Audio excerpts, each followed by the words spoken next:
baik itu dari sisi pekerjaannya, dari sisi rumahnya, tempat tinggalnya, dari sisi kampungnya, bahkan dari kabupaten ini, bahkan kalau bisa negara ini, bahkan untuk bumi ini pun pasti ada pemikiran kita. Seandainya bumi ini begini. Nah, jadi makanya setiap orang itu kita harus manfaatkan ide dan gagasannya, kita kumpulkan untuk bisa membangun. Awal dulu cakap campur ini sebenarnya ada dua versi yang mau kita keluarkan. Satu cakap jamur kemarin, satu cakap kedai. Cakap kedai udah pernah kita buat sebuah film dokumentasinya. Kita ikutkan kemarin festival film, aku lupa, festival film apa kemarin yang cakap kedai. Udah kita buat filmnya.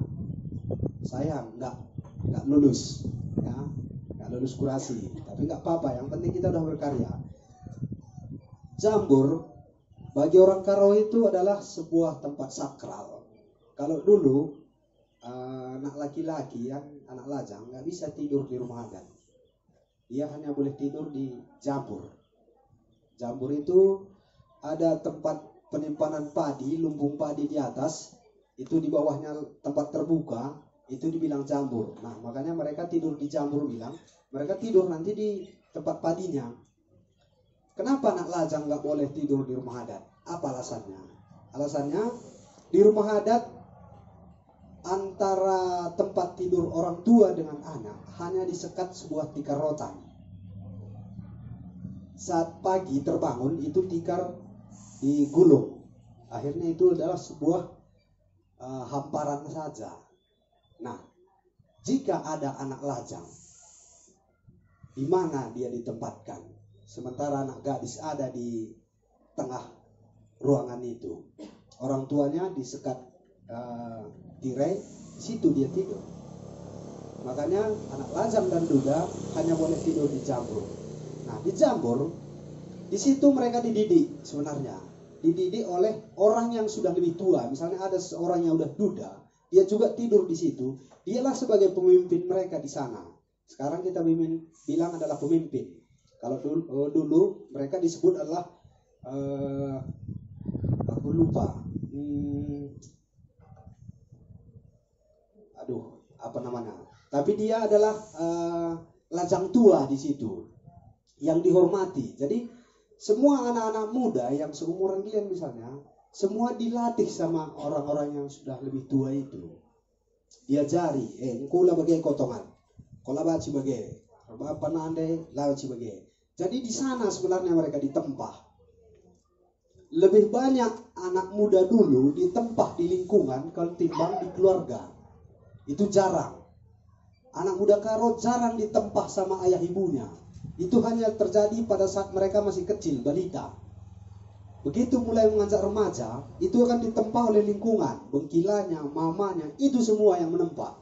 Katakan permenduahdai, katakan berendu. Itu kondisi di Karo. Jadi jambur ini, setiap ada permasalahan, mereka selalu datang ke jambur. Jadi bertanya kepada yang lebih tua di sana, aku ada masalahku, gitu kira-kira. Dulu penyampaiannya bukan seperti ini ya, tapi itulah gambarannya. Termasuk awal-awalnya sebelum ada balai besar itu yang kita sebut sekarang los atau jambur, tempat pesta dulu adalah kesain. Nah, di kesain itu dipasang lambai sebagai lapai-lapai. Melepah batang pola, pasang, ngenca, makanya gelari semacam lapai-lapai begitu. Jadi membicarakan awal dari acara ini semua ada di jambur. Di situ semua kumpul runggu istilahnya. Dibicarakan di situ. Baik suka, baik duka, termasuk rencana kalau ada gotong royong, termasuk rencana kalau ada mau bangun rumah adat, termasuk rencana kalau ada pur-pur sage, ada masalah satu kampung dengan kampung lain, atau satu keluarga dengan keluarga lain. Itu dibicarakan di jambur. Jadi jambur itu bukan hanya sebagai tempat balai untuk tempat berkumpul saja. Semua akar permasalahan dalam satu desa itu semua dibicarakan di jambur. Makanya jambur adalah sakral. setiap pembicaraan di Jambur, semua mereka patuh terhadap hasil yang didapat di Jambur. Semua yang dibicarakan di situ, mereka mengikuti. Mereka yakin itu membuat lebih baik, gitu. Kenapa? Karena di sana semua yang berbicara didengarkan. Nah, beda dengan yang pernah aku bilang tadi, kedai kopi. Kalau di kedai kopi, duduk di sini 2 orang cerita, duduk di sana 3 orang cerita, duduk di sana cerita, semua cerita. Siapa yang dengarkan? Makanya cakap kedai, tadi kedai katanya. Nggak ada yang dibawa pulang. Tapi kalau dibilang cakap Jambur, itu hasil rumbuh, harus ada bawa pulang. Nah, itu dulu tentang Jambur dan konsep kami di awal tentang cakap Jambur. Udah ada 3 kali dulu, 3 sesi. Satu sesi kami buat 4 kali pertemuan. Kenapa harus 4 kali? Supaya itu finish, selesai. Karena sekali bicarakan itu nggak akan kita dapat semua. Tema pertama kali dulu kami lempar antara pekerja seni, pengusaha, dan penguasa. Itu dulu tema kami di awal. Setelah beberapa kali pertemuan, habis tema itu, kami keluarkan lagi satu tema, yaitu kerja tahun. Nah, aku juga yakin, kita semua nggak paham apa itu kerja tahun. Nah, seandainya dulu kawan-kawan pernah ikut di tema kerja tahun, kawan-kawan akan tahu apa sih kerja tahun itu. Siapa yang menikmati kerja tahun? Kita atau Jambur? Di rumahkah kerja tahun itu atau di Jambur? Nah, setelah tema kerja tahun dulu muncul satu tema waktu diskusi kerja tahun itu. Di sana muncul satu tema tiba-tiba, penceng. Nah, makanya tema kita yang terakhir kemarin, satu kata untuk penceng. Ya, apa menurut kita? Itu udah pernah kita buat diskusi. Nah, ini tadi diskusi kita kali ini kita bawa dalam tema surat ukad. Ya, kenapa aku yang kasih tahu kemarin sama Raja, sementara Raja udah memikirkan menulis untuk masyarakat, menulis untuk semua orang, itu dicari-carinya tema. Aku bilang surat ukad. Kenapa aku mengambil tema surat ukad? Bahasa Karo itu tulisan adalah surat. Nah, ukad dalam bahasa Karo itu adalah sendok untuk masak nasi. Udah. Tapi dia nggak hanya berfungsi sebagai sendok, dia juga berfungsi sebagai tangkainya itu fungsinya membuat nasi itu nggak bisa dia gumpal-gumpal. Nah, jadi ukad ini adalah kalau di lambang ukad ini adalah yang menggali itu, yang mengambil. Nah, mengambil dan memberi. Jadi surat ukad, mungkin teman-teman tak pernah dengar sumbang siwah. Gak pernah dengar ya? Ada pantangan-pantangan di Karo, intinya dari semua pantangan cuma 9. Makanya dibilang sumbang si siwah. Itu dulu. Kemudian Karo punya juga pedah Ninipara. Pernah dengar pedah Ninipara? Nah, Karo punya itu. Kalau di siapa yang beragama Kristen?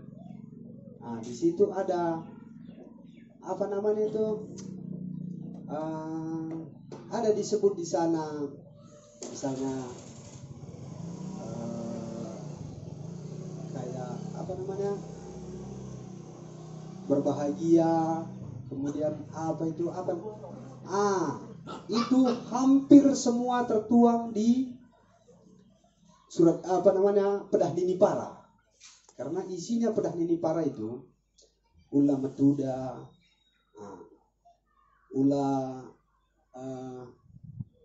pokoknya apa pesan-pesan yang untuk kehidupan sehari-hari itu ada semua. Kalau nggak salah itu 103 padanan kata. ulama Tuda, ulama Jurngah, ulama Kuwait. Ada 103 lebih. Itu tertuang dalam Pedah Nini Para. Nah, kalau di surat Ukat, itu kumpulan dari itu tadi semua ada di surat Ukat, termasuk pengobatan. Gimana pengobatan orang karo? Apakah yang kalian pikirkan pengobatan orang karo itu harus ambil daun, kemudian dibuat diramu seperti itu, dimantrai, diobati? Enggak seperti itu, cuma pengobatan karo yang dituang. Itu ditulis dalam surat Ukat. Pengobatannya itu kadang begini. Lampas kamu kujuma. Itu metode pengobatan. Lampas kamu kari kujuma. Buat kari bulung si denda. Baba ke rumah katanya. Begitu kita kerjakan, ternyata bulung itu nggak ada gunanya. Yang ada gunanya adalah kita lampas kujuma, buat darami bulung dai ke rumah, melatih konsentrasi, fisik, dan energi.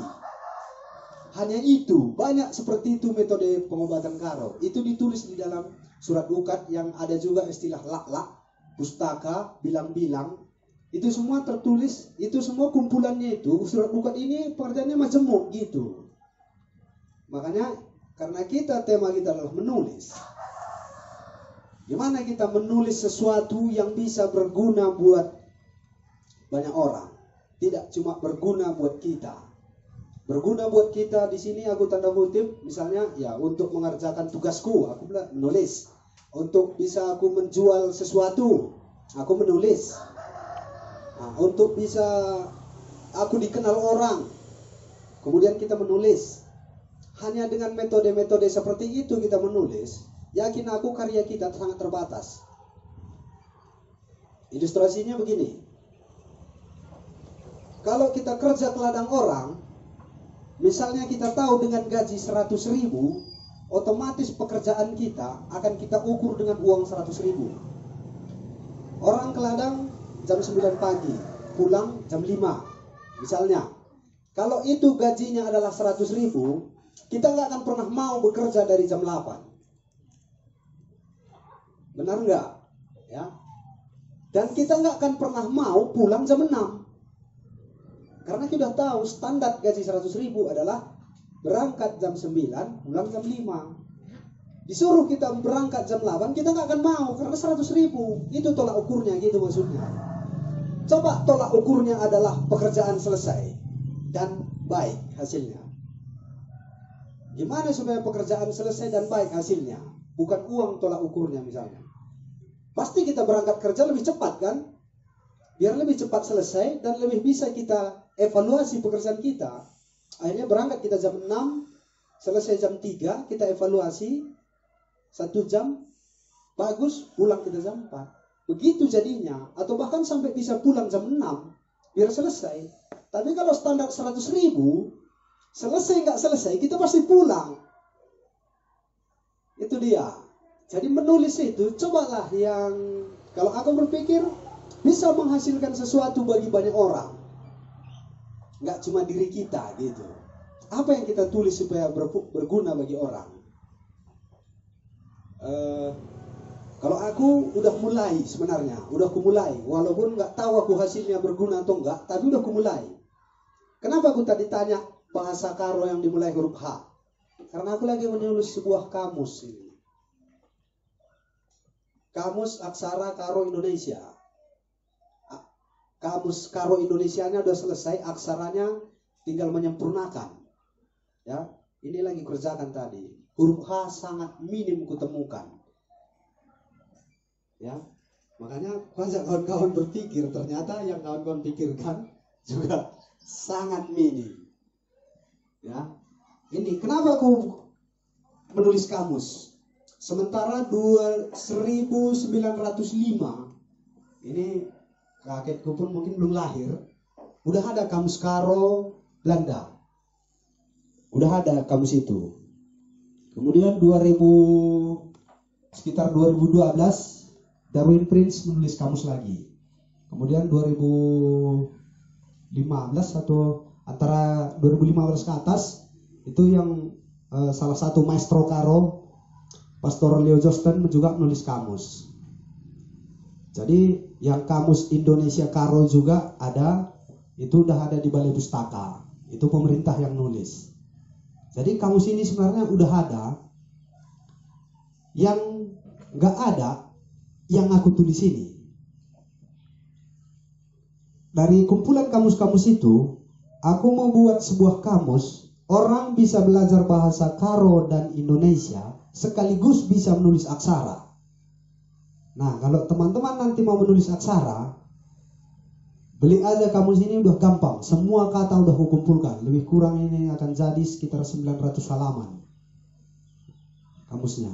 Itu ku kumpulkan mulai dari karya M. Justra di 1905, Darwin Prince sama Pastor Leo aku kumpulkan, kusatukan karena udah banyak diadopsi juga bahasa Indonesia, kata-kata yang udah kita adopsi jadi bahasa Karo padahal aslinya adalah bahasa Indonesia, udah ada mereka tuangkan di dalam. Itu aku kumpulkan sebagai sumber, sekaligus beberapa kata yang memang harus aku tambah, yang memang jarang diucapkan. Cinta apa bahasa Karonya? Padahal pasti sering menulis kata cinta. Kan jadi ribet kan? Itulah. Makanya aku rasa, makanya jadi kurasa penting ini, kurasa. Nah, belum selesai memang sempurna 100%. Satu hal, nggak tahu, aku bukan penulis. Aku cuma tamat SMA. Jadi nggak tahu aku untuk menghasilkan sebuah karya ini yang akan jadi diakui dan ini akan jadi karyaku juga, nggak tahu aku. Pokoknya aku tulis saja, aku buat kamusnya. Beberapa orang aku minta bantuan kemarin, karena aku juga nggak ahli dalam words ini. Aku lebih ahli ngotak-ngatik laptopnya. Nah, harddisknya kurang begini, memorinya ini aku bisa kukerjakan. Malah rakit laptop kalian bilang bisa kurakit, tapi ini ngerjakan aplikasi begini udah susah. Kemudian aku juga menulis banyak cerita. Banyak kampung-kampung aku kunjungi, aku tanya orang, di kampung kalian ini ada nggak cerita? Aku bilang, cerita apa? Katanya, cerita rakyat. Yang entah itu mitos, legenda, terserah, mau dibuat-buat juga terserah. Yang penting bisa kalian ceritakan. Aku bilang, oh ada, itu ada hutan kita di situ katanya. Hutan ini dulu begini, ceritalah dia, rekam. Nah, cerita-cerita seperti itu kumpuli aja. Aku kumpuli. Ini sudah banyak yang bahkan kalian dengar kemarin ada pernah tayang film Jandila Surong. Hampir 70% itu ku dramatisir. Makanya kalau kalian baca bukunya, kalian tonton filmnya nggak nyambung. Ya, karena aku dramatisir cerita itu. Karena ceritanya monoton. Dia seperti menulis diari. Novel Jandila Surong itu kayak diari sebenarnya. Cerita hidup dia aja, bukan novel. Jadi harus kurakit alurnya, kudramatisirlah cerita-cerita rakyat di dalam. Contohnya salah satu Naki-Naki. Tahu kalian pernah dengar dengan Naki-Naki? Apa itu? Bagaimana laki-laki merayu perempuan sementara laki-laki nggak bisa tidur di rumah adat? Kapan dia rayu? Diture kan gitu. Nah, ini yang aku tulis. Itu yang kutuangkan dalam Jandila Surong kemarin. Itu yang aku tulis. Bagaimana mereka bercerita di rumah adat, kutuangkan ke sana. Akhirnya ceritaku itu yang jadi bermanfaat di sana. Bahkan trailer film itu pas di momen itu diambil. Nah, berarti dari sana aku tangkap. Berarti ada gunanya dong aku menulis sebelumnya, walaupun cerita yang gak ada gunanya itu sama sekali. Ternyata itu jadi berguna semua. Ada si Gedang Rambai, ada si Gedang Isak di sini, legenda-legendanya. Kemudian itu ada hutan larangan. Mungkin bisa nanti lihat channel Bang Limbeng di Jakarta. Dia pernah udah minta itu tentang hutan larangan. Di kampung kawan-kawan pasti ada hutan larangan kan? Hutan yang memang jarang masuk. Alasannya apa? Itu udah bagian dari tulisan. Itu sistem budaya Karo yang kita tuang. Di sini ada hutan larangan ini. Udah, Bang Limbeng kemarin turun, ada nggak hutan larangan di sini katanya? Langsung terpikir, ini satu lagi nih, tulis lagi. Dia rekam kemarin, Bang Lipeng rekam itu semua. Jadi udah dimasukkannya pula rekamannya ke YouTube kan. Ketinggalan lah aku. Jadi itu sebagai pembuka dulu. Artinya gambaran menulis ini, usahakanlah tulisan itu memang berguna bagi banyak orang. Karena kalau nenek moyang kita dulu nggak pernah memikirkan kehidupannya setelah dia mati. Nggak pernah. Ya, kakek-kakek kita yang belum beragama nggak kenal dia surga sama neraka. Ya, nggak tahu dia kalau nanti mati kemana, nggak pernah mereka pikirkan. Tahu nggak apa yang mereka pikirkan? Yang mereka pikirkan kalau dia mati ada dia tinggalkan. Makanya tanamnya lah nangka, tanamnya lah pisang, sisakannya lah ladang itu buat diwariskan. Kenapa nggak itu kasih aja sama pengembang kan, buat perumahan dulu kan, enak dia. Ini nggak, tahankannya makan gadung supaya lahannya bisa diwariskan, ditinggalkan. Sekarang kita apa yang mau kita wariskan? Apa yang akan kita tinggalkan? Apakah gara-gara kita mengejar masuk surga kita jadi egois? Karena masuk surganya nggak bisa boncengan. Ya, apakah kita jadi egois? Nggak mau lagi memikirkan orang. Harus ada yang kita wariskan. Itulah kira-kira sebagai pembuka dulu. Nanti kita semua harus berinteraksi. Sampaikan pola pikiran apa. Mau sedikit bias dari tema kita juga tidak apa-apa. Tapi waktu bias lebih besar, ingatlah tema kita adalah menulis itu dalam konteks budaya. Harus dia dalam ruang lingkup besar dan berguna bagi orang. Oke, itu dulu dan sebagai pembuka dari saya yang udah panjang kali lebar kali luas yang nggak bisa lagi dikalikan. Terima kasih Bung Raja supaya di moderasi lagi. Menulis adalah budaya. Sejalan sama yang disampaikan Simpe tadi, kalau nenek moyang kita itu fokusnya meninggalkan warisan dalam bentuk, ya kalau sekarang kita bilang materi gitu ya. Kalau orang tua zaman sekarang pun kalau ada yang meninggal, anak-anaknya langsung nyari emas, jadi berkurkuri emas nadedai gitu dulu orang tua, ya kan. Tapi sesuai konteks kita berkumpul hari ini, menulis adalah budaya.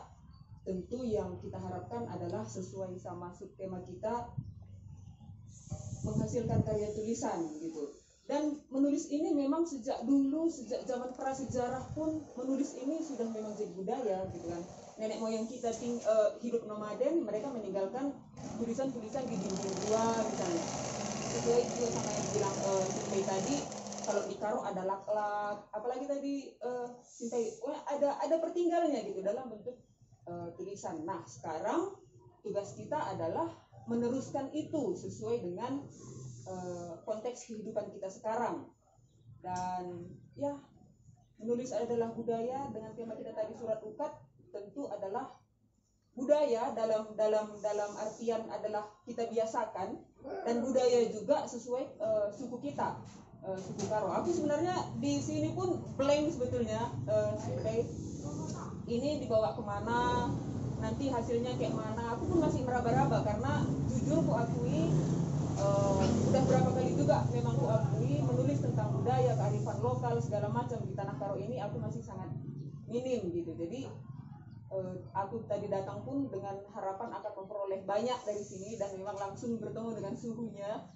Jadi kalau ada teman-teman pun misalnya ada pengetahuan di bidang budaya juga, ada istiadat kita, aku siap menerima, saling mengisi lah kita gitu. Kalau dari aku cukup sekian, mungkin teman-teman ada yang menanggapi. Oke. Ini kan tadi kita sampaikan bahwa kita semuanya berinteraksi. Artinya di sini Kak Dian yang kusampaikan tadi bahwa dia seorang cerpenis dan karyanya juga sudah nasional, bukan berarti Kak Dian ini adalah seorang yang harus kita dewakan, bukan. Karena kita di sini sebenarnya seperti yang Kak Dian bilang tadi, saling mengisi, karena mungkin saja apa yang tidak diketahui Kak Dian mungkin teman-teman tahu gitu. Yuk kita lanjutkan. Bagaimana sih menurut pandangan seorang Michael Ginting ya? Oke. Ya, so aja, santai aja, kasih tahu apa ya apanya.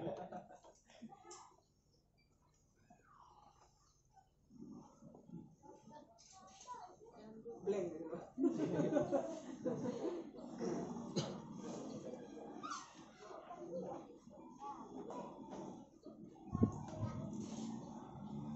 mah kamu tertarik main sapi. Oh. Oh, ya itu sesuai ketertarikan masing-masing. Iya. Nggak apa-apa. Gua kasih tulis gua mah kamu tertarik. Gua kira-kira. Coba. Ya, saya cinta pada musik tradisi Karo ya. Kurang dekat lah. Ya. Mulai dari kurangnya pemain dan pecinta musik tradisi Karo, dan jarang juga ditemui ya, baik itu di Jambur, di acara di adat Karo gitu. Karena sekarang udah lebih banyak mainnya ke musik modern gitu. Dan saya mau mengajak teman-teman juga di kampung untuk membuat sanggar, dan ada juga arahan dari Pak Simbai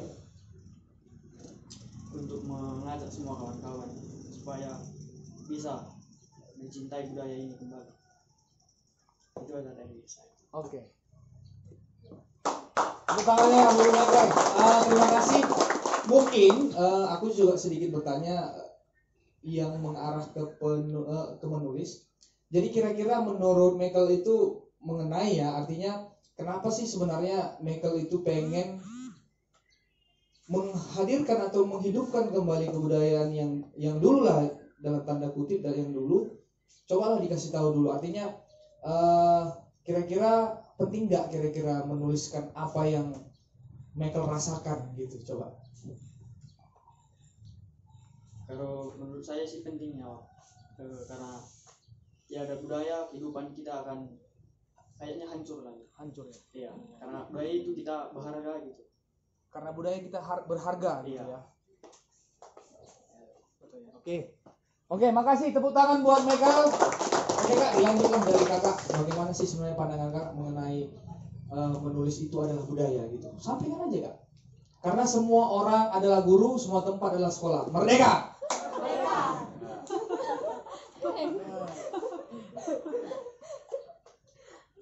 Gak apa-apa Kak, ayo. Bilang aja, sesuai dengan keseharian Kakak. Itu kan budaya juga gitu. Perlu nggak kira-kira menuliskannya?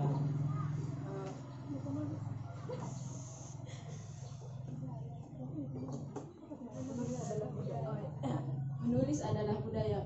Menurut saya itu merupakan satu hal yang harus memang kita kembangkan, karena kita lihat zaman sekarang ini di sekolah gitu, saya sendiri gitu lihat menulis itu udah merupakan satu malas bagi siswa.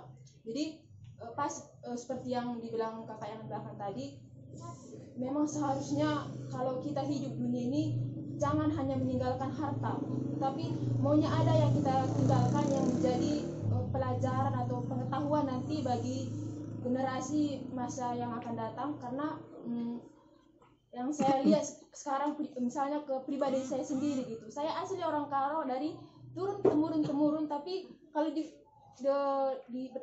ditanya soal adat gitu hang blank gitu. Udah hang blank lagi ya Kak.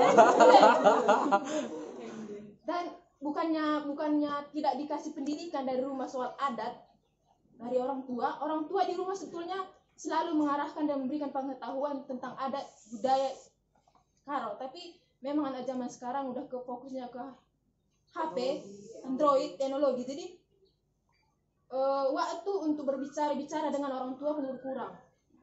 Jadi itu merupakan salah satu alasan mengapa kita harus mengembangkan menulis adalah bagian dari budaya.